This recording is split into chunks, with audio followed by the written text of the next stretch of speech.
Hey Psych2Goers, welcome back to our channel.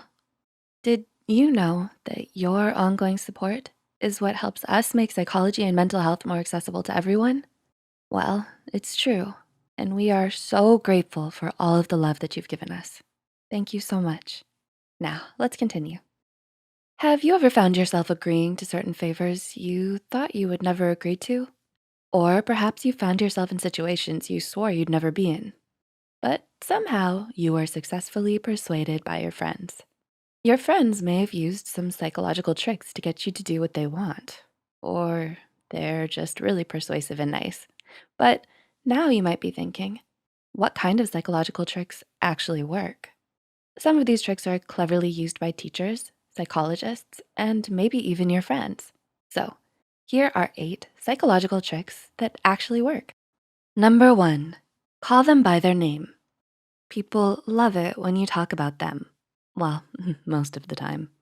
When you say someone's name mid-sentence in a conversation with them, it's a great way to grab their attention and redirect the conversation back to you or them. Have you ever noticed as a child when a teacher would say your name in the middle of a lecture? That's because when you hear your own name, it grabs your attention and pulls you back to the present. School teachers don't want their students to be distracted, so they say their students' names to bring them back to the discussion at hand. This same tactic goes for making someone notice you. While in conversation with someone you admire, try saying their name often and at the beginning or end of the question. This will grab their attention and add some charisma to your regular conversations. Number 2, hand someone something while in mid-conversation. Here's a fun trick. Let's say you really need help carrying something up to your room, but your pesky brother isn't interested in helping you.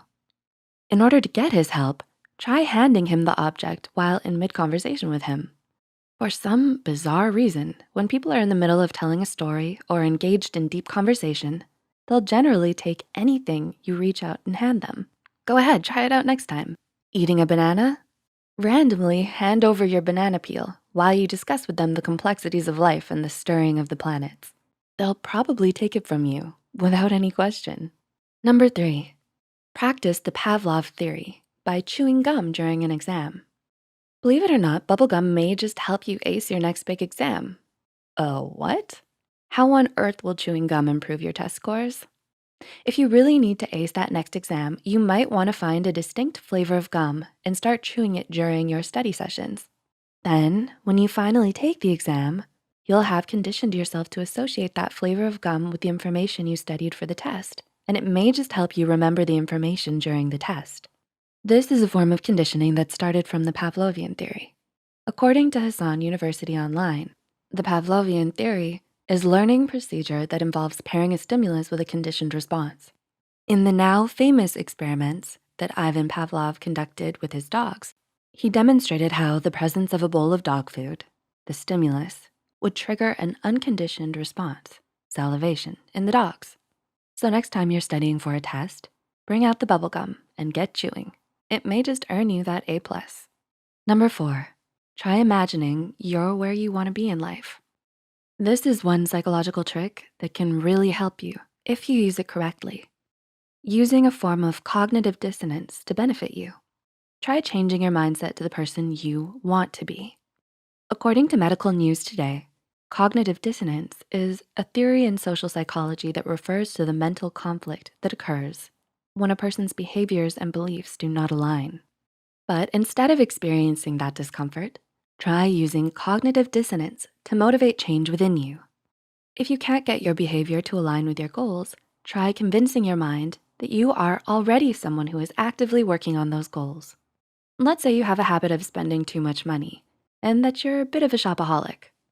If you wanna move past this habit, try to tell yourself that you just aren't the type of person who likes shopping a lot and that it's not your thing. Changing your mindset could possibly change your actions if you really work at it. Or perhaps you're feeling a bit sad and always look at the negative in most situations. Although it is important not to suppress your emotions, try to imagine yourself as a person who always looks on the bright side, and you may be inclined to start seeing the good during your grumpy days. Try using cognitive dissonance to your advantage by imagining that you're where you want to be in life. Changing your mindset to the person you wanna be may set you on the path to actually becoming them. Number 5, Ask for a big favor, then change it to a smaller one. Imagine this. You really want that adorable chinchilla you've been eyeing in the pet shop window. You pass by the pet store every day on your way home from school, and the chinchilla's just there, staring you down with his cute little beady eyes. Your birthday is coming up, and you don't have the cash to buy him for yourself. But you've already decided that you wanna name him Giblets. Well, if you wanna use a psychological trick to your advantage, try asking your parents for a dog first. Wait, what? But you don't want a dog. You want Giblets, the chinchilla. Yes, but if you ask your parents for a big favor first, they're bound to say no. If you change it later to a favor that is smaller, they're less inclined to deny you. In psychology, this technique is called the door in the face technique and can be used in many situations. If you desperately need 20 bucks, but you know your friend doesn't like to lend you a lot of money, try asking for 50 instead. 20 bucks seems like a lot less now in comparison. Huh? You and Giblets are now living splendidly. Number 6, ask for a favor when someone is exhausted. This is another sneaky psychological trick. Say your friend really needed to crash at your house. You're definitely busy and have spent the whole night binge watching The Office on Netflix. You just really can't let them stay the night. And you've made up your mind to tell them no, but then your friend suddenly comes knocking at your door in the middle of the night. Somehow you've now let them in and told them they can stay the night. You gave in because you were exhausted and too tired to say no to their pleas. According to several studies, people are more likely to be influenced to do something they initially didn't want to do when they're tired. You were mentally exhausted as well as physically, and you really didn't want to be up that late arguing with your friend. You would have done anything to have the situation over with so you could get some rest. Number 7, mirror others to help you make friends. Are you having a hard time making friends at school? Without having to change anything about who you are, try mirroring the other person's movements and gestures, and they may just be more open to getting to know you. This kind of mirroring is called the chameleon effect and has been explored in further studies.